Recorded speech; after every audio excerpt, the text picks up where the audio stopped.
इस रक्षाबंधन पर कोई भी बहन अपने भाई को मिलावटी मिठाई नहीं खिलाएगी तो नहीं खिलाएगी, क्योंकि इस रक्षाबंधन पर हर एक बहन घर पर बनाएगी होममेड मिठाई।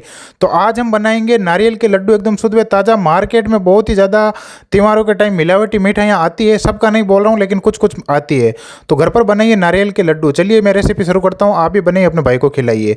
सर्वप्रथम सबसे पहले 500 ग्राम नारियल लेना है सूखा, और 100 ग्राम बादाम लेना है। नारियल 500 ग्राम और 100 ग्राम बादाम लेना है। इनको गर्म पानी करके इनको बॉईल करना है 15 मिनट तक। ठीक है, दोनों को बॉईल करने से क्या होगा, नारियल के अंदर जो तेल की मात्रा होगी ना, छीलते टाइम वो तेल नहीं छोड़ेगा और बादाम भी तेल नहीं छोड़ेगा। तो हल्का सा 15 मिनट तक बॉईल कर लेना है। ठीक है, 15 मिनट होने के बाद, इनको बॉईल होने के बाद एक झारे की सहायता से बाहर निकाल देना, पानी जार कर। और बादाम इसलिए ले रहे हैं ताकि कुछ कंजूस भाइयों को याद आ जाए कि उनकी बहनों के लिए उनको कुछ करना चाहिए, और कम से कम 11,000 का लिफाफा बनाना चाहिए। और कंजूस भाइयों सुन लो, इस रक्षाबंधन पर दिल खोल के खर्चा करना। फिर बादाम को छील लेना है कुछ इस प्रकार। ठीक है, और बादाम छीलने के बाद हम इन नारियलों को भी कुछ इस प्रकार छील लेंगे। ठीक है, और सभी भाइयों से मेरा हाथ जोड़कर निवेदन है, बहन बेटियों के लिए दिल खोल कर खर्चा करें। ठीक है, कंजूसी मत करिया करो।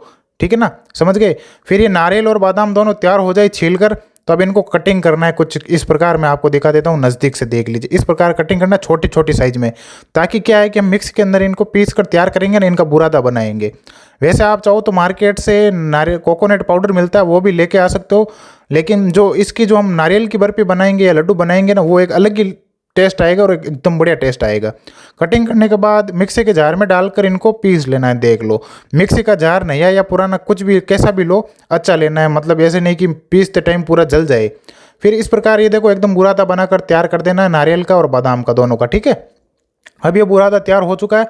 तो अब हम लेंगे एक कढ़ाई। कढ़ाई के अंदर अच्छी क्वालिटी का घी लेना है। बेकार घी लिया तो नारियल के लड्डू टेस्टी नहीं बनेंगे, तो नहीं बनेंगे। अपना सेहत का ध्यान रखते हुए एकदम बेस्ट देसी घी लेना है। 2 से 3 चम्मच घी गर्म होने के बाद ये नारियल का और बादाम का बूरा कढ़ाई में डाल देना है। डालने के बाद धीमी आंच पर इसकी हल्का सा सुनहरा कलर होने तक इसकी सिकाई करना है।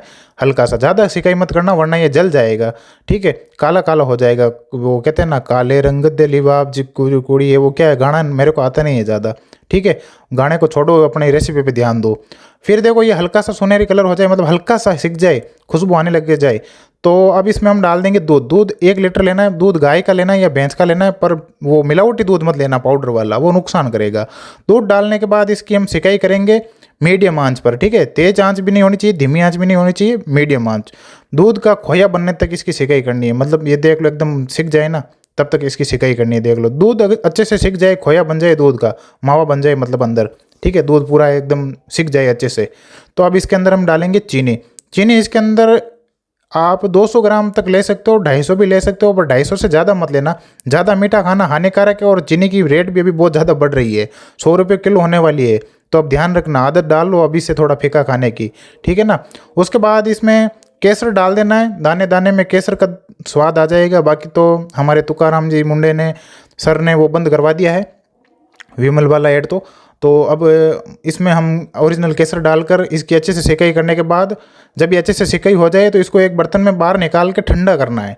ठीक है, ठंडा करना है, गरम गरम लड्डू नहीं बनेंगे। ठंडा होने के बाद इसके ऊपर ड्राई फ्रूट डालना है। ड्राई फ्रूट डालने के बाद इसके हम छोटे छोटे लड्डू बनाएंगे। तो आपको रेसिपी समझ में आ चुकी होगी। मैंने 500 ग्राम नारियल लिए हैं, 100 ग्राम बादाम ली है, इसके अंदर मैंने 1 लीटर दूध डाला है, और 200 से 250 ग्राम चीनी डाली है। ठीक है, अब देखो एक ठंडा हो जाए तो कुछ इस प्रकार इसके लड्डू बना देने। ये देखो, दोनों हाथों को साफ करके। ठीक है, हाइजीन वाला अगर कुछ कीड़ा वीड़ा अगर आ रहा है बाहर, तो उसको मार दो, हिट से स्प्रे कर दो, सी करके। ठीक है, वो क्या है कि आजकल वो ग्लव्स वाला, हाइजीन वाला बहुत ज़्यादा ज्ञान आता है, वो ये नहीं आना चाहिए। घर में काम करते समय ग्लव्स यूज़ नहीं कर सकते हम।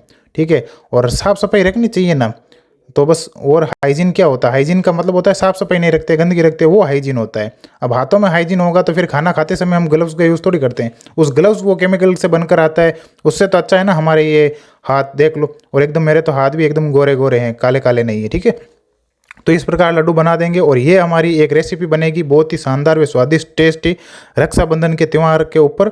आप भी अपने घर पर बनाना, अपने भाइयों को खिलाना। और मेरी तो बस यही प्रार्थना है भगवान से, हर बहन का भाई हमेशा खुश रहे, और हर बहन के भाई की उम्र लंबी हो, और हर बहन अपने जीवन में हंसती खेलती रहे, और अपने कंजूस भाई को ये वीडियो आगे शेयर कर देना, ताकि वो इस रक्षाबंधन पर कंजूसी ना करे। ऐसे ऐसे लड्डू खाने हैं मेरे भाइयों, तो जेब में डाल देना 1100, 2100, 11,000 का लिफाफा, वरना आपको ये लड्डू नहीं मिलेंगे तो नहीं मिलेंगे, सीधी बात है। फिर आपको मिलेगी मांगलिक के लिए चीनी और गुड़। ये वाले लड्डू कंजूस भाइयों को नहीं खिलाएंगे तो नहीं खिलाएंगे। धन्यवाद।